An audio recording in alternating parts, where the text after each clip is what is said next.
আমার ১৩ বছরের ছোট বোনকে বাড়িতে একা পেয়ে ঘরের লাইট জ্বালিয়ে কাজ করলাম। গল্পটা শেষ পর্যন্ত শুনলে আমি গ্যারান্টি দিয়ে বলতে পারি তোমাদের পানি চলে আসবে। তাই আসল মজা পেতে চাইলে ভিডিওটি শেষ পর্যন্ত শুনতে থাকুন। আমার নাম বলল। বয়স ২০ বছর। বিশ্ববিদ্যালয়ে ভর্তি হওয়ার জন্য প্রস্তুতি নিচ্ছি। আমাদের বাসায় আমি আর আমার ছোট বোন সাদিয়া থাকি। ওর বয়স ১৩ বছর। মা কামরুন্নাহার চাকরির কারণে দিনের বেশিরভাগ সময় বাইরে থাকেন। কারণ বাবার অনুপস্থিতি আমাদের পরিবারের আর্থিক অবস্থা আরও সংকটজনক করে তুলেছে। মাকে আমি সব সময় শ্রদ্ধার চোখে দেখি। তিনি একাই আমাদের সব কিছু সামলে নেন। সাদিয়ার সাথে আমার সম্পর্ক ছোটবেলার মতো বন্ধুত্বপূর্ণ থাকলেও কিছু সময় ধরে আমার ভেতর অন্যরকম একটা অদ্ভুত পরিবর্তন এসেছে। সাদিয়া ছোটবেলায় যেমন মিষ্টি আর চঞ্চল ছিল তেমনি রয়ে গেছে। কিন্তু এখন ওর দেহের গঠন, তার সপ্রতিভ চেহারা সবকিছু যেন আকর্ষণের এক নতুন মানচিত্র তৈরি করেছে আমার মনে। আমি এই অনুভূতিগুলো নিয়ে লজ্জিত হই, কিন্তু নিজেকে থামাতে পারি না। যখন সাদিয়া ঘরে থাকে তখন যেন আমি আর স্বাভাবিক থাকতে পারি না। একদিন সন্ধ্যায় মা আমাদের ছেড়ে অফিসে গেছেন। ফিরতে দেরি হবে বলে জানিয়েছেন সাদিয়া। সেই সময় নিজের রুমে পড়াশোনা করছিল। আমি ওর দিকে তাকিয়ে দেখছিলাম কিভাবে ওর চুল এলোমেলো হয়ে গাল ছুঁয়ে যাচ্ছে, কিভাবে সে নিস্পৃহ ভঙ্গিতে পড়ছে। আমার ভিতরে একটা অস্বস্তি বোধ হচ্ছিল, কিন্তু আমি এড়াতে পারছিলাম না। হঠাৎ সাদিয়া আমাকে ডেকে বলল, ভাইয়া তুমি কি দেখছো অমন করে? তুমি বেশ কিছুদিন ধরে অনেক অদ্ভুত আচরণ করছো। কিছু হয়েছে তোমার? আমি কোনো উত্তর দিতে পারলাম না। ওর চোখের দিকে তাকালে আমার মুখ থেকে কথা বের হয় না। আমি মিথ্যে বললাম, না তেমন কিছু না। সাদিয়া একটু চিন্তিতভাবে আমার দিকে তাকান, তারপর আবার বইয়ের দিকে মন দিল। সন্ধ্যা যখন গড়িয়ে রাত হলো, সাদিয়া গোসল করতে গেল। আর সেখান থেকেই আমার জীবনের সবচেয়ে বড় পরিবর্তন শুরু হলো। আমি ওর ঘরের দরজার সামনে গিয়ে দাঁড়ালাম। ভেতর থেকে পানির শব্দ শোনা যাচ্ছিল, আর আমার মনে এক অদ্ভুত ধারণা তৈরি হচ্ছিল। আমি দরজার ফাঁক দিয়ে লুকিয়ে দেখার চেষ্টা করলাম, কিন্তু সাহস পেলাম না। এক পাশে দাঁড়িয়ে অপেক্ষা করতে লাগলাম। কিছুক্ষণ পর সাদিয়া গোসল শেষ করে বাইরে এল। ওর শরীর থেকে পানি পড়ছিল, ভেজা চুলগুলো যে গলার উপর থেকে নিচের দিকে পড়ে যাচ্ছিল। আমি চুপচাপ তাকিয়েছিলাম আর নিজেকে কিছুতেই সামলাতে পারছিলাম না। সাদিয়া আমার দিকে হাসি দিয়ে বলল, ভাইজা তুমি কিছু ভাবছ? আমি চমকে উঠলাম, যেন ধরা পড়ে গেলাম। না কিছু না, আমি তাড়াতাড়ি বলে উঠলাম। কিন্তু সেই রাতে আমি সবচেয়ে বড় ভুলটা করলাম। যখন সাদিয়া ঘুমিয়ে গেল আমি লুকিয়ে ওর ভিডিওগুলো দেখতে শুরু করলাম। নিজেকে ঠিক রাখতে পারলাম না। মোবাইলের স্ক্রিনে সাদিয়ার মুক্তার সব কিছু যেন আমাকে টেনে নিচ্ছিল। সেই মুহূর্তে আমি এক অদ্ভুত আনন্দ বোধ করলাম, কিন্তু তার সঙ্গে সঙ্গে ভেতরে একটা অপরাধবোধ কাজ করছিল। আমি জানি এটা সম্পূর্ণ ভুল, কিন্তু নিজেকে আটকাতে পারিনি। কয়েকদিন এভাবে চলবে। সাদিয়ার সঙ্গে আমার সম্পর্ক আগের মতো স্বাভাবিক থাকলেও আমার মনোযোগ কতটা পাল্টে যাচ্ছিল। আমি ওর দিকে তাকালে সবকিছু যেন বদলে যেত। সাদিয়ার প্রতিটা কাজ আমাকে নতুনভাবে আকর্ষণ করত।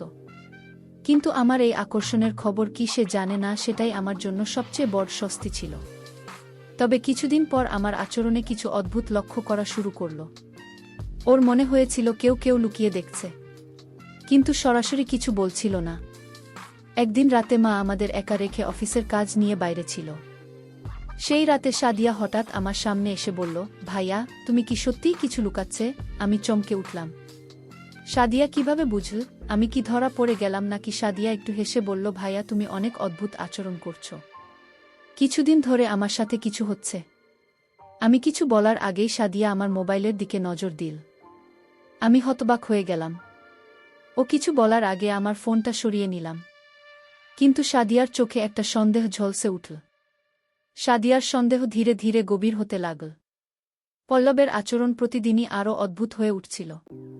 সাদিয়া তার চোখের সেই পরিবর্তনটা স্পষ্ট দেখতে পাচ্ছিল, যদিও ঠিক কি সেটা সে এখনো পুরোপুরি বুঝতে পারছিল না। ওর ভিতরে একটা অস্বস্তি তৈরি হচ্ছিল, কিছু একটা ঠিক হচ্ছে না। কিন্তু পল্লবিত তার আপন ভাই, সে এমন কিছু করবে কেন? একদিন সকালে সাদিয়া স্কুলের জন্য তৈরি হচ্ছিল। সে বাথরুমে ঢুকে গোসল করতে গেল, কিন্তু তার মাথার মধ্যে সেই সন্দেহটা ঘুরছিল। গোসলের সময় বারবার মনে হচ্ছিল যেন কেউ তাকে দেখছে। সে জানলার দিকে তাকালো, কিন্তু কিছুই দেখতে পেল না। গা ছমছম করলেও সে নিজেকে বোঝান সবকিছুই আমার মনের ভুল। তবে গোসল শেষ করে বের হতেই সাদিয়া লক্ষ্য করল যে পলল বারান্দায় দাঁড়িয়ে আছে। সে একটু অবাক হল, কিন্তু সরাসরি কিছু বলল না। সাদিয়া তার কাপড় শুকাতে দিয়ে চলে গেল। পল্লবের মনে তখন আরেক ধরনের যুদ্ধ চলছিল। সাদিয়া তার সামনে দিয়ে হেঁটে গেলে তার মনে এক ধরনের টানাপোড়েন তৈরি হতো। সে সাদিয়াকে কেমনভাবে অনুভব করছে তা সে নিজেও ঠিক বুঝতে পারছিল না। ভাই বোনের সম্পর্কের মধ্যে এমন অনুভূতি কেন তৈরি হচ্ছে সে নিজেকে বুঝতে পারছিল না। আর যখন সে সাদিয়াকে লুকিয়ে দেখছিল তখন তার অপরাধবোধ ধীরে ধীরে তাকে গ্রাস করতে শুরু করেছিল। রাতে সাদিয়া তার রুমে বসে পড়াশোনা করছিল। পলক চুপচাপ বসেছিল তার ঘরের একপাশে। তার রাজার উপর কেন্দ্রীভূত ছিল। সেজন্য প্রতিটি মুহূর্তে সাদিয়ার প্রতি আরও দুর্বল হয়ে পড়ছিল। আর সে জানত এটা ভুল, কিন্তু সে কিছুতেই নিজেকে আটকাতে পারছিল না। সাদিয়া হঠাৎই বন্ধ করে বলল, ভাইয়া তুমি ঠিক আছো তো? তুমি কিছু লুকাচ্ছে তাই না? পল্লবী অবাক হয়ে গেল। সে কিছু বলার আগেই সাদিয়া উঠে এসে তার সামনে দাঁড়ায়। ওর চোখের তীক্ষ্ণ দৃষ্টি ছিল, তুমি আমার থেকে কিছু লুকিয়ে রাখবেন? বলো না কি হচ্ছে? পলক কাঁপতে কাঁপতে বলল, না তেমন কিছু না। আমি বিশ্বাস করি না ভাইয়া। তুমি কিছু বলছো না, কিন্তু আমি বুঝতে পারছি তুমি কিছু পাচ্ছ। সাদিয়ার এমন সরাসরি প্রশ্নের মুখে পড়ল, আরও অস্বস্তিতে পড়ে গেল। সে মিথ্যা বলে এগিয়ে যেতে চাইছিল, কিন্তু সাদিয়ার চোখে সন্দেহের ছাপ স্পষ্ট হয়ে উঠেছিল। সাদিয়া কিছুক্ষণ নীরব থেকে বলল, আমার মনে হচ্ছে কেউ আমাকে লুকিয়ে দেখছে। জানো কিছু? এই প্রশ্নে পল্লবের মনের ভিতরের সবকিছু এলোমেলো হয়ে গেল। সে জানত সাদিয়া সত্যের কাছাকাছি চলে এসেছে। তার মনের ভিতরের অনুভূতিগুলো ফেটে বেরিয়ে আসতে চাইছিল, কিন্তু সে জানত এভাবে সবকিছু ধ্বংস হয়ে যাবে। সে কি করবে বুঝতে পারছিল না। সাদিয়া, আমি সত্যিই কিছু বলতে পারছি না। সাদিয়া এবার পল্লবের কাছ থেকে একটু দূরে সরে দাঁড়াল। তুমি কি লুকোচ্ছে ভাইয়া? সাদিয়ার কণ্ঠে কিছুটা রাগ মিশ্রিত হয়ে উঠল। এই মুহূর্তে পল্লবীর ভিতরে এক অদ্ভুত অনুভূতি কাজ করছিল। সে সাদিয়াকে চাই, কিন্তু সেটা প্রকাশ করতে পারছিল না। তার মুখ থেকে সত্যটা বেরোতে চাইছিল, কিন্তু মুখের ভেতরে আটকে ছিল। সাদিয়া, আমি তোমাকে কিছুই বলবো না আগে। সাদিয়া আরও ক্ষিপ্ত হয়ে ওঠে, কিন্তু তখনও তার মনের গভীরে কোথাও একটা দুর্বলতা ছিল। পলক যে তার বড় ভাই, সে কথা সে ভুলতে পারছিল না। ওদের সম্পর্কের গভীরতাকে সে বুঝতে পারছিল, কিন্তু এই জটিলতার মধ্যে নিজেকে হারিয়ে ফেলেছিল। রাতে যখন সবাই ঘুমিয়েছিল, সাদিয়া তার মোবাইলে পল্লবের কিছু চাঁদ দেখার চেষ্টা করল। সে পল্লবের মোবাইল হাতের কাছে পেলে দেখতে পেল সেখানে কিছু ভিডিও রয়েছে যা তার সন্দেহকে আরও বাড়িয়ে তুলল। কিন্তু সে সরাসরি পল্লবকে কিছু বলল না। সাদিয়ার মনে সন্দেহের আগুন ধীরে ধীরে বেড়ে চলছিল, আর তার অপরাধবোধও বাড়ছিল। কিন্তু সে কিছুতেই বুঝতে পারছিল না কিভাবে এ সম্পর্কে টানাপোড়েন থেকে বের হবে। সাদিয়ার মনে সন্দেহের ছায়া প্রতিনিয়ত ভারী হয়ে উঠেছিল। পল্লবের আচরণ দিনকে দিন আরও অদ্ভুত হয়ে উঠছিল, আর তার মনে এক ধরনের অপরাধ বোধ কাজ করছিল। সাদিয়া জানত কিছু একটা ঘটছে, কিন্তু সে বুঝতে পারছিল না কিভাবে এই সত্যটা প্রকাশ পাবে। অন্যদিকে পল্লবী প্রতিদিন সাদিয়ার দিকে তাকিয়ে মনে মনে তাকে কাছে পেতে চাইত, কিন্তু সেই অনুভূতি প্রকাশ করার সাহস পেত না। একদিন মা অফিসের কাজে অন্য শহরে যাওয়ার কথা বললেন। কয়েকদিনের জন্য বাসায় পল্লবী আর সাদিয়া একা থাকবে। সাদিয়া জানত এই সময়টা তাদের সম্পর্কের জন্য একটা বড় পরীক্ষা হতে চলেছে। মা চলে যাওয়ার পর বাসায় যান এক অদ্ভুত নীরবতা নেমে এল। পল্লবী সাদিয়ার মুখোমুখি হলেও কিছু বলছিল না, কিন্তু সেই নীরবতার মধ্যেই তাদের মনে একটা অস্বস্তি বিরাজ করছিল। রাতে সাদিয়া তার রুমে বসে পড়াশোনা করছিল, কিন্তু তার মন পড়েছিল না। তার মনের মধ্যে একটা ঝড় বয়েছিল। কিছু একটা তাকে ভেতরে ভেতরে কুরে খাচ্ছিল, আর সে বুঝতে পারছিল না কিভাবে এই অস্বস্তি থেকে মুক্তি পাবে। হঠাৎ সে পল্লবের রুমের সামনে গিয়ে দাঁড়াল। দরজার ফাঁক দিয়ে দেখুন বলল, মোবাইলের স্ক্রিনের দিকে তাকিয়ে আছে, আর তার মুখে অদ্ভুত একটা অভিব্যক্তি। সাদিয়া কিছুক্ষণ দাঁড়িয়ে থেকে ভাবো সে কি এই মুহূর্তে পল্লবীর মোবাইলটা চেক করবে। তার মনে হলো এখনই সময়। সে দরজার সামনে গিয়ে বলল, ভাইয়া তোমার সাথে কথা আছে। পল্লবী চমকে উঠল। সে মোবাইলটা তাড়াতাড়ি সরিয়ে রাখল, কিন্তু সাদিয়ার চোখ সেটা দেখে ফেলেছিল। সাদিয়া ঘরে ঢুকে আসতেই পল্লবী আরও অস্বস্তিতে পড়ল। তুমি মোবাইলে কি দেখছিলে? সাদিয়া সরাসরি প্রশ্ন করে বসল, বলল কিছুক্ষণ চুপ করে থাকে। তার গলায় কোনো শব্দ বেরোচ্ছিল না। সাদিয়া এবার একটু জোর দিয়ে বলল, তুমি আমার কাছ থেকে কি লুকোচ্ছে ভাইয়া? আমি দেখতে পাচ্ছি তুমি কেমন অদ্ভুত আচরণ করছো। পল্লবী এবার ধীর কণ্ঠে বলল, সাদিয়া এটা ঠিক সময় নয় এসব কথা বলার। আমি কিছু লুকাচ্ছি না। কিন্তু সাদিয়া সেটা বিশ্বাস করল না। সে হঠাৎ পল্লবীর মোবাইলটা হাতে তুলে নিল। পল্লবী মোবাইলটা নিয়ে তাড়াতাড়ি কিছু বলতে যাচ্ছিল, কিন্তু সাদিয়া সেটা থামিয়ে বলল, আমি দেখ। তুমি কি দেখছো? মোবাইলটা খুলতে টি-শার্ট চোখে ধরা পড়ল তার নিজের কিছু ভিডিওগুলো সাদিয়ার অজান্তেই ধারণ করা হয়েছে। কিছুক্ষণ নীরব থাকার পর সাদিয়ার চোখে জল এনে বলল, তুমি আমার ভিডিও করেছ? আমি কিভাবে বিশ্বাস করব ভাইয়া? পল্লবের মুখে কোনো কথা ছিল না। সে জানত এটাই সেই মুহূর্ত যেখানে সব কিছু প্রকাশ পেয়ে যাবে। তার মাথা নিচু হয়ে গেল। সে জানত তার করার কাজটা ক্ষমাহীন। আমি জানি এটা ভুল হয়েছে সাদিয়া। আমি জানি আমি তোমাকে কষ্ট দিয়েছি। আমি কিছু বলতে চাইনি গিয়ে। সাদিয়া এবার আরও ক্ষিপ্ত হয়ে উঠল। তুমি আমার বিশ্বাস ভেঙে দিয়েছে ভাইয়া। তুমি কিভাবে এমন কিছু করতে পারলে? তার কণ্ঠে বেদনা আর খুব মিলেমিশে ছিল। সাদিয়া কাঁদতে কাঁদতে বেরিয়ে যেতে চাইছিল, কিন্তু পল্লবী তাকে থামিয়ে বলল, আমি সত্যিই চাইনি এটা হোক। আমি জানি না কেন, কিন্তু আমি তোমাকে এমনভাবে অনুভব করি যা আমি নিজেও ঠিক বুঝতে পারি না। এই কথা শোনার পর সাদিয়া কিছুক্ষণ নীরব থাকল, তার চোখে জল। কিন্তু সে এবার পল্লবের চোখের দিকে তাকাল। তার মনের ভেতরে এক ধরনের দ্বন্দ্ব চলছিল। সে বুঝতে পারছিল না কিভাবে এই মুহূর্তকে মোকাবিলা করবে।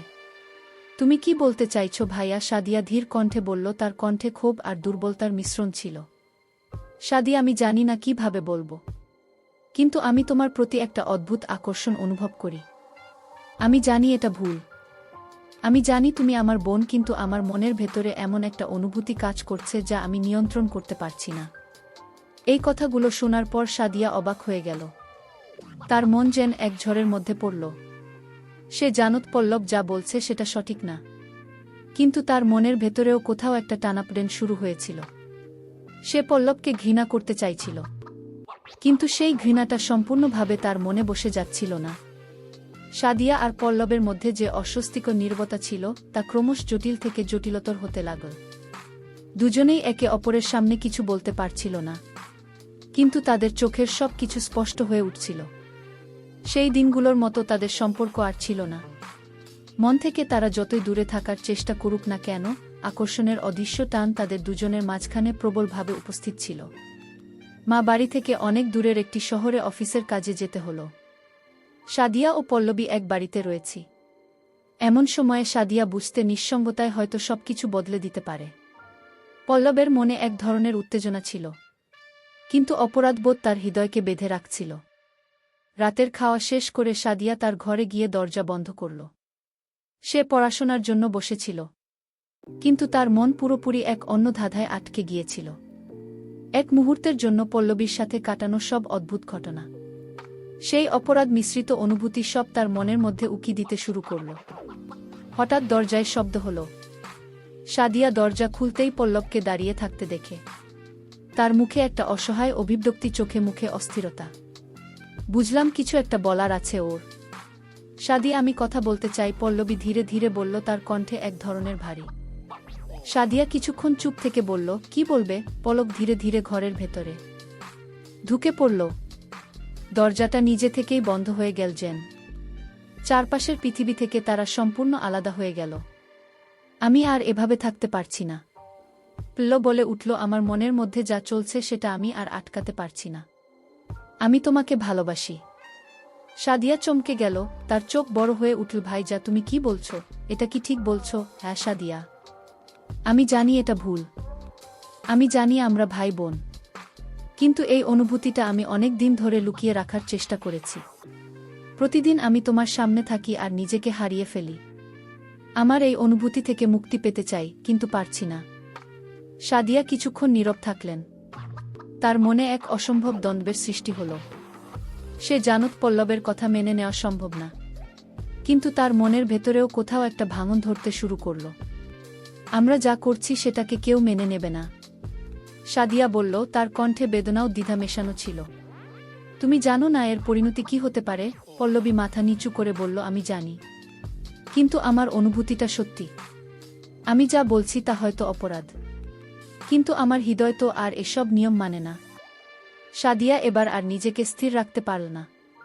তার চোখে জল চলে এল। সে বুঝতে পারছিল না কি করবে বা কি বলবে। সে একদিকে পল্লবকে ঘৃণা করতে চাইছিল, কিন্তু অন্যদিকে তার মনের ভেতরেও কোথাও যেন একটা গোপন আকর্ষণ কাজ করছিল। সাদিয়া বলল, তুমি আমার জীবনটা ধ্বংস করে দিয়েছ। তার কণ্ঠে প্রচণ্ড বেদনা ছিল। তুমি আমার ভাই, আর আমি কখনো এই সম্পর্ককে অন্যভাবে দেখিনি। তুমি আমাকে এমন এক অবস্থায় নিয়ে এসেছ যেখানে আমি আমার নিজের প্রতি ঘৃণা অনুভব করছি। আমি জানি, পল্লবী শান্ত গলায় বলল, আমি জানি আমি যা করেছি সেটা ক্ষমার অযোগ্য। কিন্তু সাদিয়া, আমি শুধু চাই তুমি জানো যে আমি সত্যিই তোমাকে ভালোবাসি।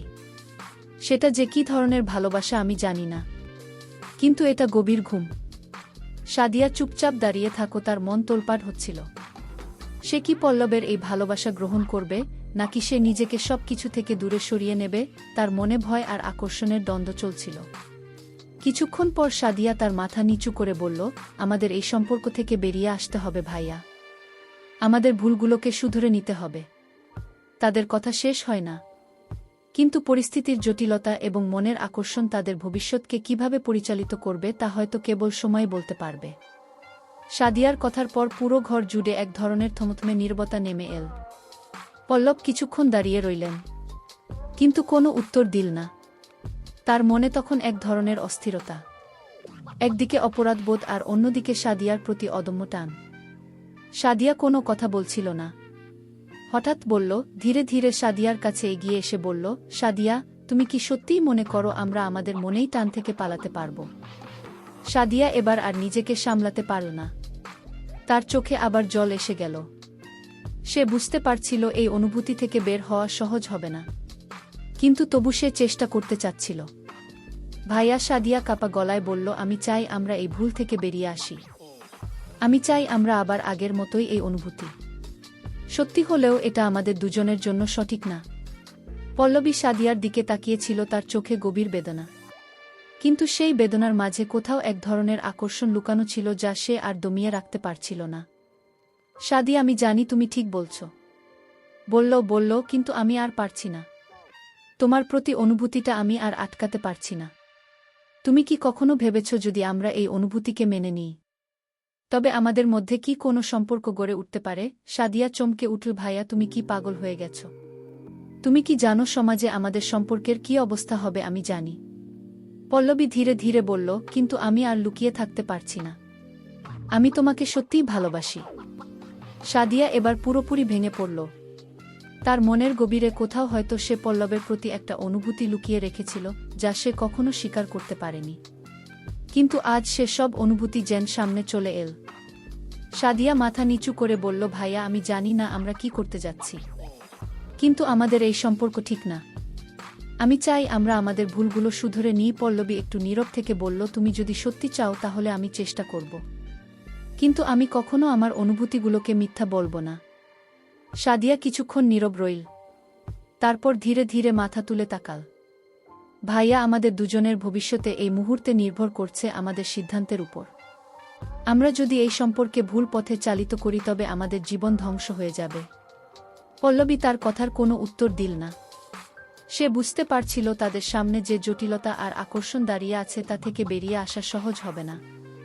তবে তারা কিভাবে নিজেদের সামলাবে সেটা কেবল সময় বলে দেবে। সাদিয়া ঘর থেকে বেরিয়ে গেল আর পল্লবীরও ভাবে দাঁড়িয়ে রইল, তার মনের গভীরে অনেক প্রশ্ন আর দ্বন্দ্ব নিয়ে। সাদিয়া নিজের ঘর থেকে বেরিয়ে এসে ভাবতে লাগল। সে জানত তার মনের মধ্যে দোলাচল চলছে। একদিকে পল্লবের প্রতি অদম্য আকর্ষণ, অন্যদিকে পরিবারের প্রতি দায়িত্ববোধ। সে বুঝতে পারছিল এই দুটি অনুভূতি একসঙ্গে চলতে পারে না। তার ভাই, যার প্রতি এতদিন শুধুই ভাই হিসেবে দেখেছে, আজ কেমন যেন এক অন্য রূপ ধারণ করেছে। কিছুক্ষণ পর সাদিয়া রান্নাঘরে গেল। সেখানে তাকে কাজ করতে দেখে মা তাকে ডেকে বললেন, সাদিয়া, তুমি কেমন আছো? আজকে তোমার মুখে একটু চিন্তার ছাপ আছে। মা সব কিছু বুঝতে পারছিলেন, কিন্তু সাদিয়া কিছু বলতে পারে না। সে কেবল মাথা নেড়ে বলল, আমি ভালো আছি মা। রান্নাঘরের কাজ করতে করতে সাদিয়া ভেবেছিল কিভাবে সেই পরিস্থিতি সামলাবে। হঠাৎ করে তার কাছে ফোন এল। ফোনের পর্দায় পল্লবের নাম দেখে তার হৃদয় দুরুদুরু করে ওঠে। সাদিয়া কাপা গলায় বলল, হ্যালো সাদি, আমি জানি আমাদের কথা এখনই আলোচনা করা উচিত নয়, কিন্তু আমি তোমাকে বলার জন্য ডেকেছি। পল্লবের গলা শুনে সাদিয়ার হৃদয়ে একটি উত্তেজনা ছড়িয়ে পড়ল। কি বলবে ভাইয়া, জিজ্ঞেস করল। আমি ভাবছিলাম আমরা এই অনুভূতির মধ্যে যেভাবে আটকা পড়েছি তা আমাদের জন্য বিপজ্জনক। আমাদের দুজনের জন্যই উচিত কিছুদিনের জন্য আলাদা হয়ে যাওয়া। সাদিয়া একটু চমকে উঠল, কিন্তু আমরা তো ভাই বোন, আমরা কি সত্যিই আলাদা হতে পারি? আমরা যদি নিজেদেরকে সত্যি ভালোবাসি তাহলে আমাদের উচিত নিজেদেরকে কিছুটা সময় দেওয়া। আমি চাই তুমি কিছুদিনের জন্য দূরে যাও, তারপর দেখব আমাদের অনুভূতির উপর কি ঘটে। কি সাদিয়ার মনে উথাল পাথাল শুরু হলো। সে জানত পল্লবের কথায় সত্যি কিছু আছে, কিন্তু তাকে দূরে যাওয়ার কথা বলা মানে সব কিছু বিসর্জন দেওয়া। কিন্তু আমি কোথায় যাব? সাদিয়া প্রশ্ন করল। তুমি দাদির কাছে যেতে পারো। কিছুদিন সেখানে থাকলে হয়তো নিজের অনুভূতি সম্পর্কে ভালোভাবে ভাবতে পারবে। সাদিয়া একটু নীরব হয়ে গেল। ঠিক আছে, আমি ভাবব। ফোন রেখে দেওয়ার পর সাদিয়া মনে মনে সিদ্ধান্ত নিল কিছুদিনের জন্য দাদির কাছে চলে যাবে। তার নিজের অনুভূতি সম্পর্কে একটু ভাবার প্রয়োজন ছিল। এরপর দিনগুলো একটি দীর্ঘ প্রতীক্ষার মতো হয়ে গেল।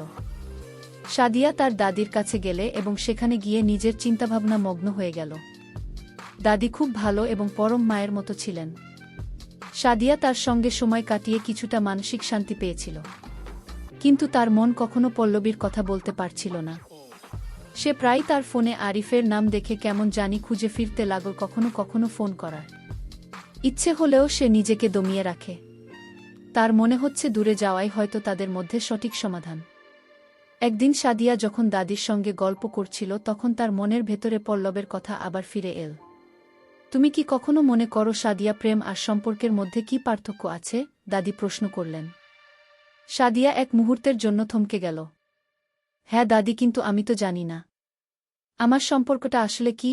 আমি ভাইয়ের প্রতি আকর্ষণ অনুভব করছি, কিন্তু এটা কি প্রেম, বা এটা শুধুই দায়িত্ব? প্রেম হলো অনুভূতি, আর সম্পর্ক হলো সেই অনুভূতির ভিত্তিতে গড়ে ওঠা বন্ধ। তুমি যদি মনে করো তোমার অনুভূতি গভীর, তবে সেটাই তোমার জন্য সবচেয়ে গুরুত্বপূর্ণ, দাদির সুরে বললেন। সাদিয়া তার দাদির কথায় কিছুটা নির্ভরশীল হল। সে বুঝতে পারছিল কিছুটা সময় নিয়ে ভাবলে হয়তো সে নিজের অনুভূতি সম্পর্কে সঠিক সিদ্ধান্ত নিতে পারবে। বাড়িতে ফেরার পর সাদিয়া পল্লবের সঙ্গে দেখা করতে চায়। সে জানে তাদের সম্পর্কের পরিস্থিতি আসলে খুব জটিল, কিন্তু সেই সম্পর্কে সত্যিকারের স্বরূপ খুঁজে বের করতে হলে তাদের মধ্যে খোলামেলা আলোচনা করা উচিত। এভাবে সাদিয়া পল্লবের সঙ্গে আবার যোগাযোগ করতে স্থির করল।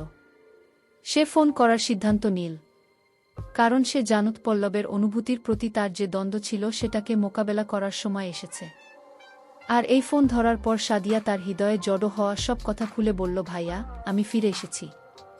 আমি তোমার সঙ্গে কথা বলতে চাই।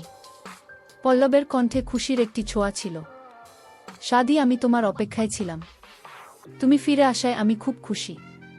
এভাবেই তাদের সম্পর্কের নতুন একটি অধ্যায় শুরু হতে চলেছে। তারা একসঙ্গে নিজের অনুভূতি সম্পর্কে সত্যিকার রূপটি বুঝতে পারবে এবং হয়তো সেখান থেকেই নতুন কোনো পথ খুঁজে পাবে।